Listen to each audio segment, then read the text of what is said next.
ఏదైతే జోలకంటి బ్రహ్మారెడ్డి అనేటటువంటి నరరూప రాక్షసుడు మనుషుల్ని కిరాతకంగా చంపేటటువంటి ఒక దుర్మార్గుడైనటువంటి వ్యక్తి ఆల్రెడీ 7గురిని మర్డర్ చేసిన దాంట్లో జైలుకి వెళ్ళినటువంటి వ్యక్తి. తెలుగుదేశం పార్టీ ఆల్రెడీ అతనికి మా పార్టీకి సంబంధం లేదని చెప్పి సస్పెండ్ చేసినటువంటి ఆ వ్యక్తిని మళ్ళీ ఈ నారా లోకేష్ అన్నటువంటి ఇంకో దుర్మార్గుడు తీసుకొని వచ్చి ప్రశాంతంగా ఉన్నటువంటి మాచర్లో ఉన్నటువంటి వాతావరణాన్ని దెబ్బతీస్తూ ఈరోజు హత్యలకు వాళ్ళే చంపుకుంటారు, తీసుకొచ్చి వైఎస్ఆర్ కాంగ్రెస్ పార్టీ వాళ్ళ మీద పెడతారు. మొన్న మీరు చూశారు కదా, మొలకల చెరువు ఇబ్రహీంపట్నంలో వాళ్ళే కల్తీ మద్యం తయారు చేసి వైఎస్ఆర్సీపీ నాయకుడు జోగి రమేష్ గారి పేరు ఇరికిచ్చినట్టుగా ఈరోజు మాచర్లలో వాళ్ళు తెలుగుదేశం వాళ్ళే తోట చంద్రయ్య వర్గం, ఆ తోట చంద్రయ్య కొడుక్కి మీకు ఉద్యోగం కూడా చంద్రబాబు నాయుడుకి ఇచ్చారు. ఆ తోట చంద్రయ్య వర్గం ఈ వర్గం వీళ్ళిద్దరికీ ఆధిపత్య పోరు.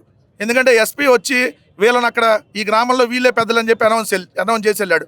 అందుకని ఆ తోట చంద్రయ్య వర్గం వీళ్ళిద్దరిని చంపేసింది. చంపేస్తే మీరు ఆ వెహికల్ కూడా జోలకంటి బ్రహ్మారెడ్డి స్టిక్కర్ ఉంటుంది. జోలకంటి బ్రహ్మారెడ్డి ఆ వెహికల్ వాళ్ళు కొన్నప్పుడు ఓపెన్ చేయించింది కూడా జోలకంటి బ్రహ్మారెడ్డి. సో ఎస్పీ క్లియర్గా చెప్పాడు ఇది తెలుగుదేశం పార్టీ ఆధిపత్య పోరులో భాగంగా జరిగినటువంటి హత్య అని చెప్పి.